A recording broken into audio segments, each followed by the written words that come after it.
Kaizo means modification in Japanese. In gaming parlance, it embodies a game design philosophy centered around restriction, limiting available options, forcing you to tackle problems a certain way, demanding a certain skill level, all in the service of pushing you out of your comfort zone and exploring what's truly possible when pushed beyond the limits of normal gameplay. And so, I decided to make a Kaizo mod for Cassette Beasts. At its core, it is a difficulty mod featuring several carefully crafted fights and a more linear progression system, but to do so I needed to make a lot of changes, like overhaul the vanilla AI, tweak monster stats and learn sets, to truly challenge anyone who dares to claim they've mastered all that New World has to offer. Except, well, it takes a really long time to make such an ambitious mod, and I also wanted to add some story changes that can explain away the fact that everyone is much more proficient now. After a lot of work and playtesting, here's an early preview of the Kaizo mod. Yes, I will be doing a playthrough of my own mod, but the downside is I'm not really good with impromptu talking. I normally prepare a script ahead of time and go off of that. In fact, this very sentence I'm reading right now is from a script. So yeah, quality control is down the drain for this one. If you want to try it out, there's a link in the description along with the documentation. It's currently only available on Steam since the mod causes issues with the Microsoft Store version. Well, it's finally here, Kaizo mod. Before we start, I want to show something here in the settings. So I can see here that the AI smartness and level scaling have no effect since Kaizo does its own thing. And we'll have to start a new save since the mod will refuse to load saves that weren't made with Kaizo. Let's go do that. Immediately, we have to choose our difficulty between 5 options: casual, relaxed, standard, which is what I would recommend, challenge, and hardcore if you want something that's closer to a Nuzlocke rule set. So I'm gonna be doing that.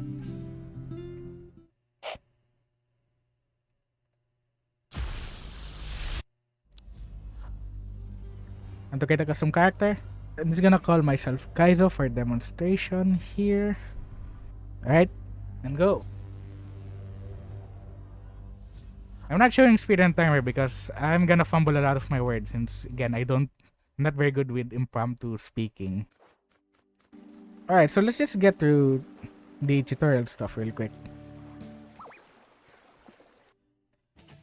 First notable change, there's gonna be 3 traffic cabs now here instead of 1.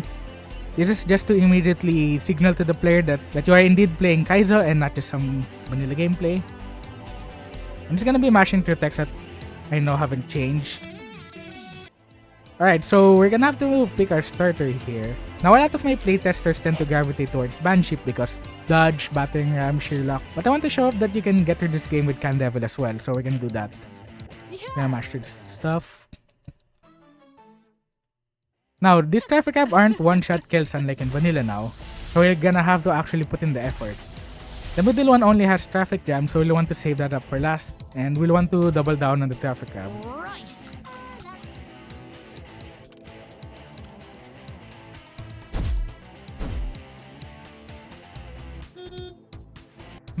What do I want to talk about here actually? Alright, that should get rid of the first traffic cab. Alright, so I'm thinking this would be a 2-episode thing, since a 1-episode playthrough with me just talking endlessly about stuff is gonna take a while. Right, so regarding some changes I've made to Kaizo, I've made a lot of changes other than make things hard. There's some narrative changes as well, though we probably won't see much of it here in this playable demo. Let's get to this one. Again, I'll just mash through text when I know that I haven't changed any dialogue. So you might have noticed that we didn't get any XP from that fight, and this is intentional. One of the things I don't want you to do in Kaizo is grind in order to get through the challenges. And so I've pretty much disabled XP from wild monsters, and even though that's a scripted encounter, for the sake of narrative cohesion, I decided to disable XP gain from that fight.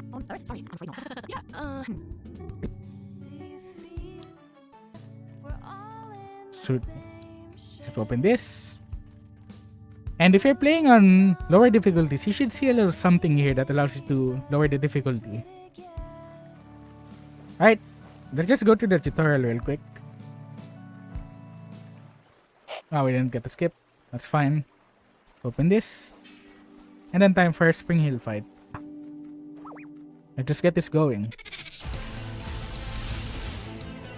Now, one change I've made is that this Spring Hill has jump scare, so we can just randomly get flinched here and lose turns, but overall this shouldn't be a problem, even if we get flinched here multiple times in a row.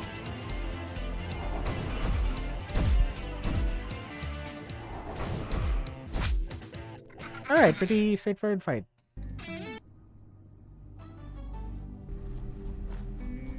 Hey. There's a line change I made here at the very end. Here.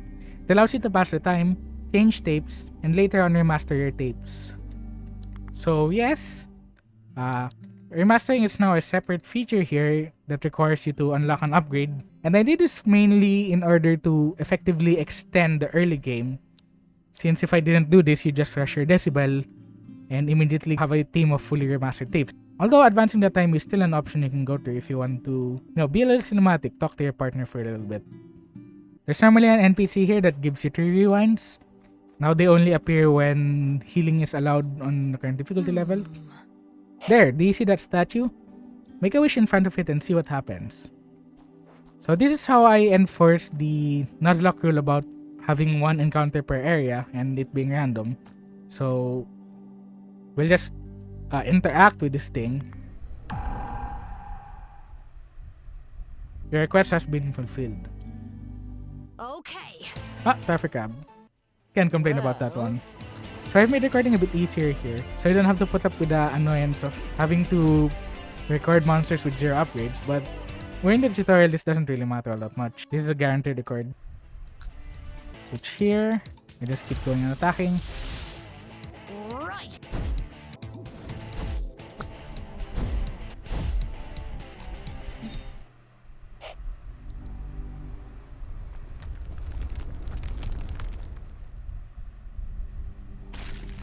Huh?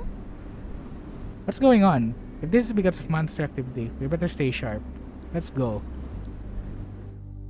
So we didn't get glide from that one. This is an intentional choice since I didn't want you to have a set list of monsters to your playthrough like Guaranteed Dominant, Bulletino, Boltam, and so on. So we'll be seeing that shortly, but first we should pick up some items. We get a new item, Kaizo, which is... Kaizo is essentially a new limited resource that's just a little bit under use material in terms of tiering. So you'll mainly get this from defeating encounters or opening chests. And you can later on spend this to buy things, essentially like good stickers or other items that are worth obtaining. Grab this for our blank stickers. This will be useful mainly for pulp, but later on when we run into attributes and stuff, this will count as empty stickers. So now it's time to get our glide. Now tayo standing on the center of that raised platform with the 4 torches surrounding it. The switch to where it should be found somewhere around here. So we're just gonna do right that. This NPC over here gives you a tutorial on how you can break through this one. But you can just jump. And I want to show off an additional feature here for max difficulty only. I can't just go around and record whatever monster I want. See, the record button is disabled. However, as a nice quality of life feature, you can run away from every single monster counter. So let's get glide. We're standing on this suspicious altar over here.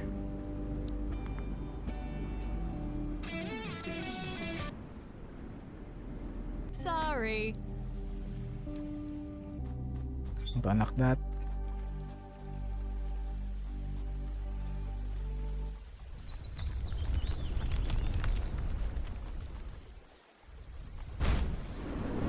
Oh, hi Aleph.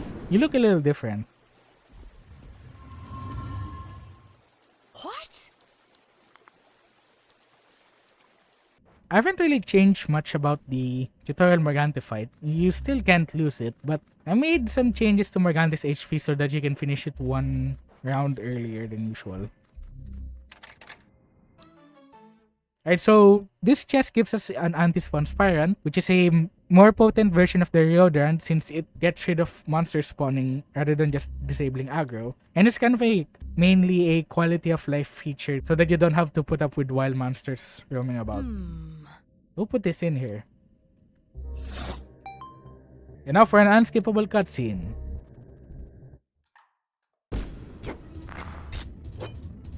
I don't think I changed the dialogue here, so we'll just smash through it. Now you may notice something peculiar about Morgante's appearance, which would be more evident here in the fight.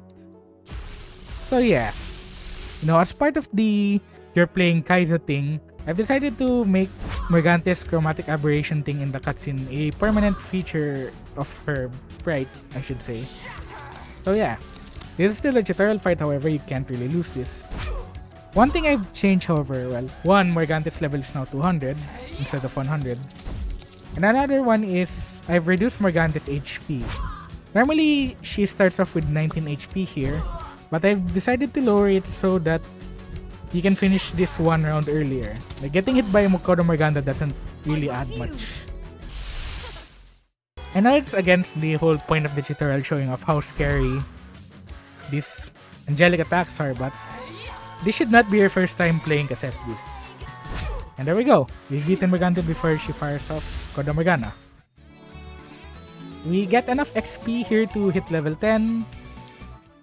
A bunch of new stickers. Fuse material, which is an extremely rare item now since stuff like rogue fusions don't spawn about on the map. And 10 more Kaizo. So Morgante's song, I've changed the mirror location, so don't try any funny business with trying to unlock it early on. Alright, new stuff here. Here, note, at standard difficulty and above, relationship level in combat is temporarily dropped to level 1. So I've done this so that you don't abuse the heck out of fusion power. Let's talk to Clemence for a bit. How did you brew coffee? But the coffee machine is broken right now. The customers are unhappy, but there's nothing I can do. Yeah, that's right, you can't buy coffee at difficulty standard and above. So yeah, this is only available for difficulties where you can buy healing items or stuff. No reorder run since you get the anti-sponspirant, which is the better version. And on lower difficulties, you can get a free coffee if you don't have one yet, but it's broken here, I'm afraid. Alright, I added some new dialogue here, so... So unreasonable. One, you haven't even seen the best of what we have to offer. We'll circle back on this later. We shall leave for now. Yeah. And back to regular dialogue. So one part that I want to explore here in Kaizo is make the land keepers a proper, minor antagonists of their own. For now, let's do some shopping. Now's a good time here to burn through some of our blank stickers. I want to pick up multiple in flames. About 3 of them since we have Traffic Crab. Pick up Zephyr since we don't have Dominot. So we'll go for that. And we'll talk to you as well. Should we get race arms now? You know what? That's fine. So much of the NPCs here, I've changed their dialogue. So feel free to interact with them, especially with the ones in Harbor Town. I've changed most of them. Like for instance, this guy here. I've been meaning to ask, but these creatures that inhabit the island, they call them monsters or beasts? So I personally call them monsters. This is free engagement mate actually. What do you call them? Monsters? Beasts? Angels? Something else? Cassette types that allow transformation into monsters eh. We should refer to them as cassette monsters. Cassette monsters is a nice name to them, but it certainly feel like one syllable too long. I should fix that translation honestly. A common question among newcomers is what monsters taste like, and which ones are edible and which ones think you're edible. There's plenty of regular food here, between the farm, the bakery, and whatever occasionally gets washed up on the beach. But for some reason everyone wants to try out bansheep meat, or dandelion petals, or jumpkin flesh. Why would you want to eat a jumpkin? That's just too cruel to eat a pumpkin you just gave sentience to. A lot of these NPCs are references to things in the community, so if you've been around for some time, you might be amused at what some of these NPCs bring up. So yeah, we're here to pretty much just pick up a new item. Instead of an old book, we get a blank sticker. As for why, we used to have a stockpile of old books around the house, but now we've finally gotten rid of all of them. I gave our last old book to some lady looking for lost books. She seems to be a pun enthusiast if you ask me. Maybe we should take a page out of that. Right, so this NPC is essentially kind of a hint and a suggestion that if you're playing on permadeath, maybe you should hold on recycling your tapes since there's a way to bring them back from the grave. Much later though, we won't be touching that in the demo, unfortunately. So we'll want to grab our chest here and continue on through the upper path, since there's an encounter we want to pick up there that we will miss if we go round about the long way, and then see what this encounter brings up for us. Alright, I'm ready. Bomb Bomb. I would have preferred something like Current Viper or Spring Wheel here, but we're gonna make this work. I didn't even equip the stickers yet. I'll do that later.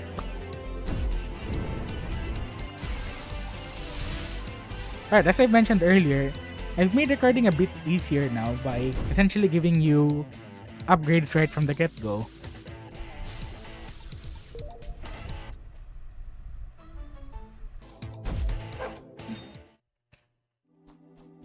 Alright, so I'm gonna show off now this feature with the Anti-Spawn Spirant.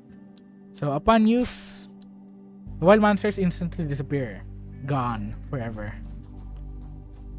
I've contrived a reason to essentially gate behind some of the open world aspects of this open world game, since I personally think that Kaizo benefits a lot from me having control over the progression system, like pacing out which battles you'll have to do next rather than you being able to just skip whatever. And before I forget, I should probably start equipping some stuff here. Inflame. Yeah, why not? Inflame and Zephyr. That could come in handy. You see these rocks over here? They came seemingly out of nowhere and we've been busy clearing them all out this past couple days. Have you considered signing up for the Rangers? We can always do with an extra hand or two. Let's just watch the anti-cuts and get it away now. Hey, you. I've also changed this one. This is meant to be more of a teaser, essentially, of what to expect when you eventually get to the anti-fight for the full release of the Kaizo mod.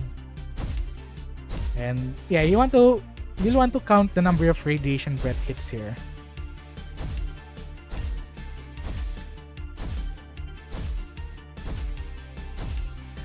Yeah, so it's 7 hits, which is only really possible if you have an extra hit attribute.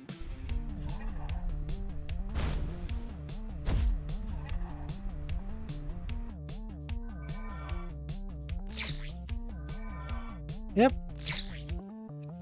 So we'll eventually get to the point where we'll be using attributes. And of course, some lovely poison water. This is mainly here so you can just skip through over here. The story I'm going here is that New World has recently been hit by a flood of this, hazards and disasters and things. So the Rangers are busy trying to clean them up.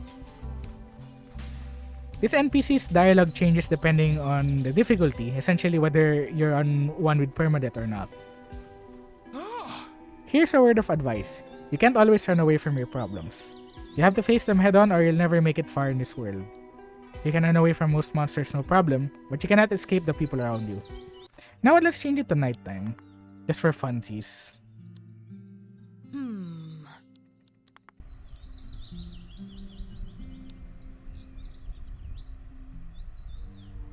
And here is yet another contrived roadblock, since you could softlock yourself if you try to push through this, so please don't.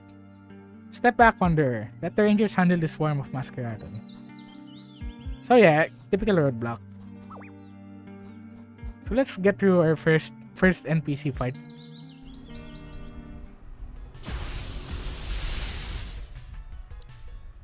So starting off, I want to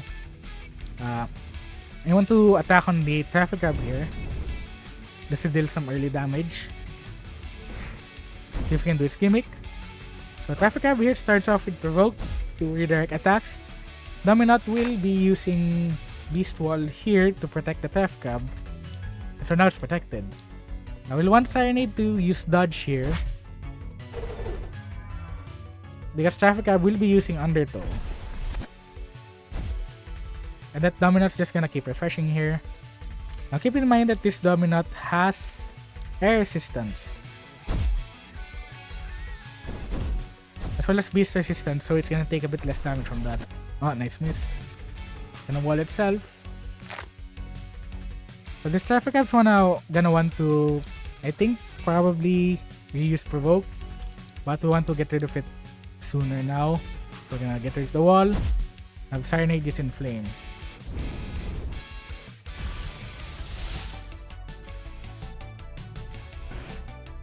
And then we'll just get through this fight. It should be enough though.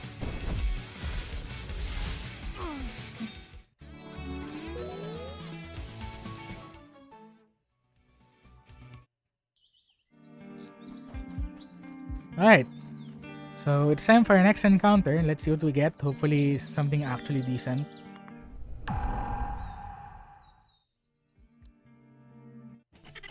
You know what? I'll take a Spring Heal. This team desperately needs a good melee attacker. No flinch? Crit flinch. Why am I not surprised?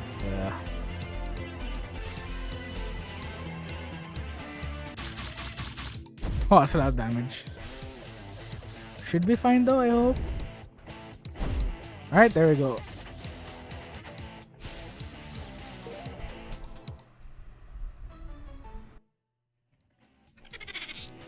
So yeah, all wild monsters are 4 levels below you and enemy NPCs are essentially 3 levels below you. So this path here has been blocked off now.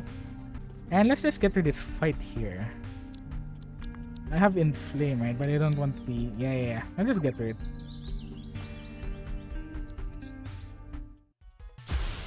Alright, so this fight already features some interesting strategies this early on.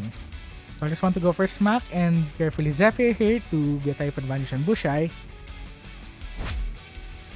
Because Selfless is gonna try for Glitter Bomb. Alright, unfortunately it hit the Serenade. So it's whatever. And you spray here. So the main gimmick here is that Elfless has super heated Fist. And it's going to prefer to use that on plant types. Going to not want to use Inflame because Bushai has Burning Passion. So we'll go for Bonbon Blast instead. Now I could stay in, but it's probably for the best that we switch Serenade out for now since this Elfless is gonna use super heated Fist on the now plant type Serenade. Let's go for Bomb Bomb, why not? We can get lucky here with another spray and give a free evasion up.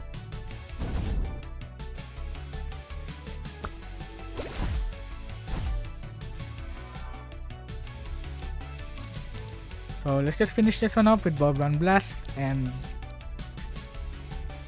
I don't think I want to melt though. Yeah, I think we want to swap Serenade.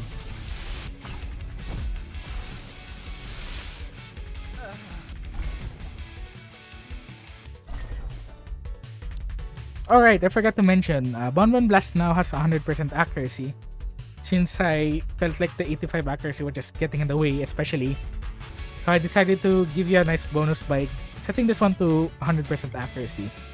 If you choose Banship, Battering Ram only has 60 power since the accuracy down is much more potent than evasion down. Anyway, let's just get to this fight now. Aha, yeah, it has glitter resistance.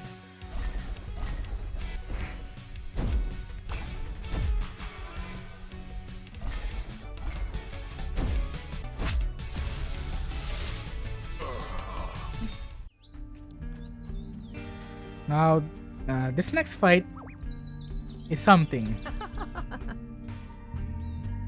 So we're going to be fighting immediately against some starters here.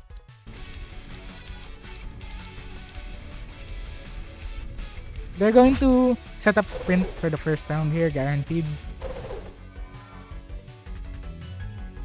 And they're going to be using their signature attacks on Serenade, so we'll want to try and deal as much damage here while we can. There we go. Now, as I was saying, I really want to drive home the point that you're not special here and you'll have to earn your way in order to progress through the story. Since, I don't know, I didn't really like how, you know, you're new to New World but somehow you're better than some of the residents here who have been around for a while now. So, to help drive home that point, you're going to be encountering a lot of enemies with tapes you can't have access to yet, stickers that are way better than what you have available, and so on.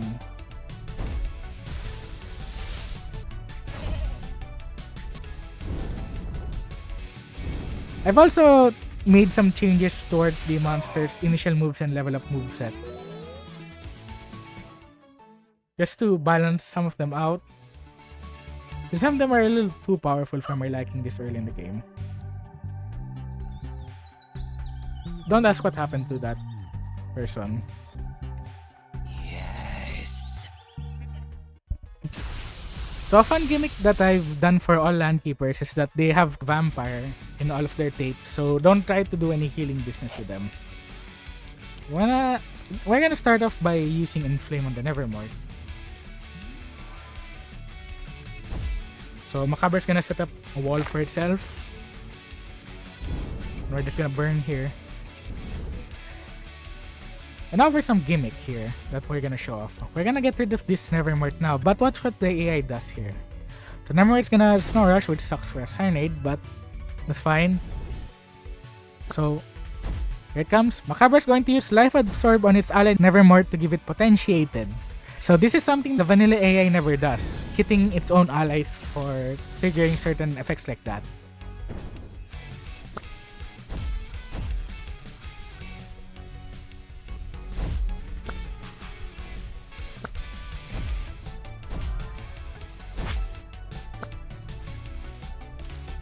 Really need to get rid of this thing because it's just gonna keep setting up Abracadabra.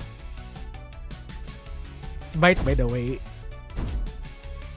So it can't afford it, so now would be a good time to try and use a stronger move like Zephyr. I don't know if Cyanide in bite range here. I'm gonna play it safe though by using Inflame and switching out. Just in case this ends horribly.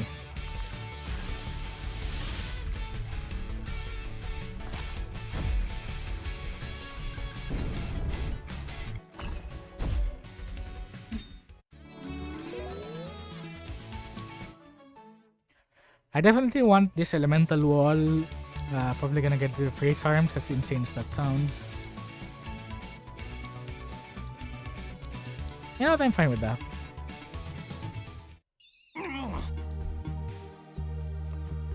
So for this next fight, we're going to focus more essentially on the chemistry system and how the AI takes advantage of that now. So let's just get through this one. You smack and then try to go for Zephyr and the Pom Bomb. Okay, we get to at least be able to see the gimmick. So Pom Bomb's going to use smack on the Terracotta since it has Clay Fired. Unfortunately for me, this has Shooting Star and it's kinda nasty. Now it is possible for Pom Bomb to switch on this turn here since it's at low HP and the next tape can handle the air type fine, but probably not. We'll see. Oh, there's a switch to Padpole. So yes, another thing that the new AI does that the vanilla could never do, switching out of its own volition. Now this Padpole normally hits like a truck with Clubber, but thanks to the debuff earlier, we should be able to get rid of it now. Yeah, fine. I'm gonna Bomb Blast you and then I guess just spit here. Now I'll go for dodge. Yeah, so this is much more tolerable with the debuff. Go for dodge here since this will probably just go for... not go for Shooting Star. Interesting. So it's probably going to try and refresh the debuff here. So I'll just go for a smack here and get rid of this Pom Bomb before it gets a chance to do anything.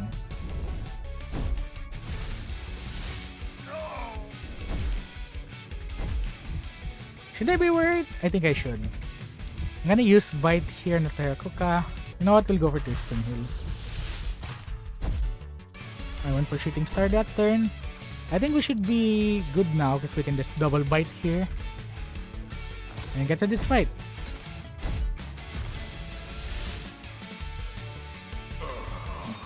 Multi-shot's kinda nice to have for the Candevil, but I think we'll be fine for now. So before we continue on, we should probably say hi to some of these people here. So here's Captain Wallace. Oh, I'm Wallace. The main dialogue change here is that Captain Wallace says west now instead of north, since, you know, he's kind of west from here. Say, you ever wonder what the poison water tastes like? I don't suggest drinking that. The Rangers have been busy as of late, what with all these things happening so suddenly. New World is slowly becoming more and more difficult to navigate these days. Captain Wallace said he'll stamp our cards if we helped out with assembling this bridge. This has been quite the work, but it beats having to visit the sewers. While we could jump over this and get to this fight and unlock Meredith earlier, this fight is kind of hard this early in the game, so we'll delay that for later. Oh yeah, one more thing I want to show. So I tried my best to disable NPC pushing. So that's kind of a thing you can do in this game where if you jump on NPCs, they get shoved around and you can do some really unintended skips with this one. So I tried my best to disable that, and part of that is disabling being able to interact with them when you're not standing on top of them. Now you're skipping this NPC, they have two vision cones over here and over here.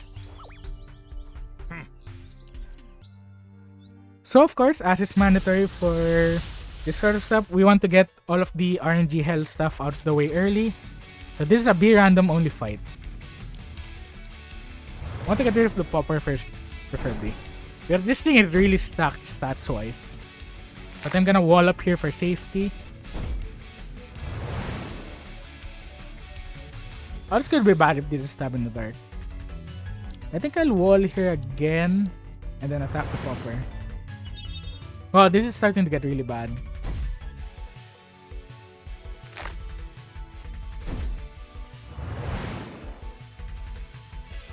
Ooh, bad forecast. That could have been disastrous. Alright, we're safe here hopefully for now. Yeah, that's what I'm thinking of. That's going to be nasty. So thank goodness we set up the walls ahead of time. Alright, popper down. Oh. Ooh. Ouch. Kinda rude.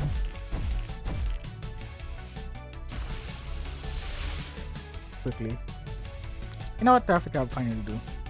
Exactly the pump bomb here so that we can get a free AP and start using Sonic Boom. Life Absorb. I should have switched to pump bomb here. That's fine though. Ooh, okay, good. Okay, I think I want to use multi-smack on the Serenade and Sonic Boom. I don't think that'll get rid of either though, unfortunately. Metal Wall, that's fine. That's less fine. That's kind of annoying actually.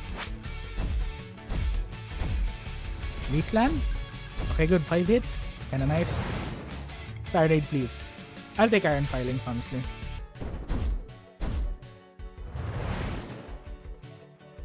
Ooh, Dockleaf. Should be fine, I think. Rushroom. Want to inflame here. Well, this bomb bomb's gonna burn through its thing anyway, so I'm gonna let it be for a little bit. If this is desperation, I'm gonna immediately regret it, but we should be fine here with that. Oh, Unicast. Well, that's convenient because now's a good time to point out that I have nerfed Unicast's accuracy lowering effect. As do Moonshine because I know this is gonna get annoying really quickly. So yeah, no more confusion nonsense. One of the worst status effects, honestly. Not the worst, because like there's so many more up there, like Berserk, Sleep, those sort of things. But still really, really bad. I'm gonna Toy Hammer here since this should be a KO. That's fine. Alright, we're to the randomness hell fight. So that's all well and good. We got multi-shot. Let's make sure Serenade gets air wall. We're not gonna be using dodge all that much now. For Candevil, I want multi-shot, preferably, yes. Right. Alright, so I'm going to start with Inflame. We want to attack the first Carniv Viper here as setup for the incoming one. Because it's a 3 Carniv Viper. Sorry about that. Alright, we should get rid of at least one of them in the first turn. Now, we're in a bit of a pickle here, but this is actually tactical, honestly. The final Carniv Viper here has Push Chill Bomb, which has been buffed to 90 power now. And it benefited from melee attack up instead of range attack up, so it's not as scary to deal with. So let's just get rid of this one and make this a 1v1. Now this Carniv Viper only really has Push Chill Bomb, so we should be fine. But we'll do need to switch out really soon. I wonder if Candevil's in range of an attack from the Carniv Viper. This thing only has Spit though, and multi-smack. So we're gonna give it a shot. Go Pom Bomb. There we go. Alright.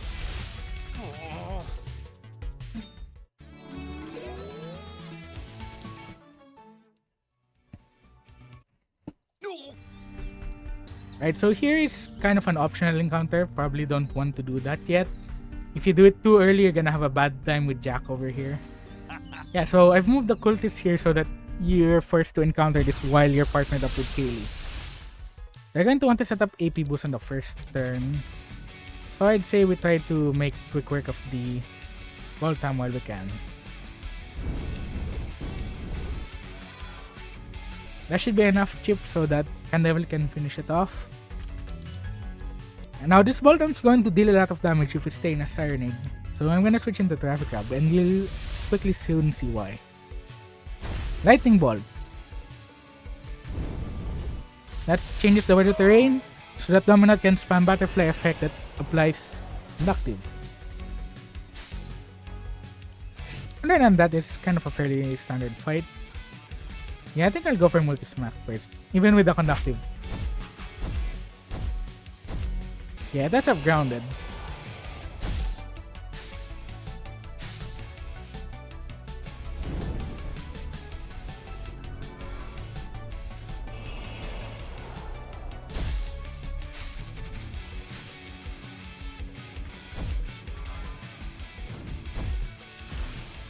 There we go.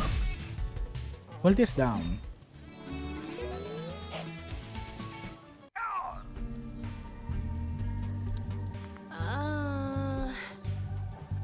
Let's go into this cave here for our next encounter. There's an NPC here that gives a hint for an important fight just a bit later on. You didn't hear this from me, but Captain Wallace likes to use the throw sticker. Quite ironic that the captain who specializes in building walls disposes of them in combat. So we'll just hope for the best, I guess.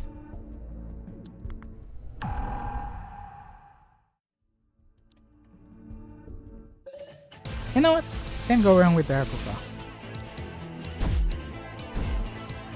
Old story, a little annoying, but it's fine. Recording. Ooh. It's kind of a big hit. There we go. Got lucky with that one. Got it. Alright, now we should get out of this cave now, since there's nothing else to do here. And now, this is one of my favorite gimmicks for the early game fight here. What am I doing? You might lose this Terracotta if I'm not careful. I realized that I made a huge mistake here. Odd-lived. That's unfortunate.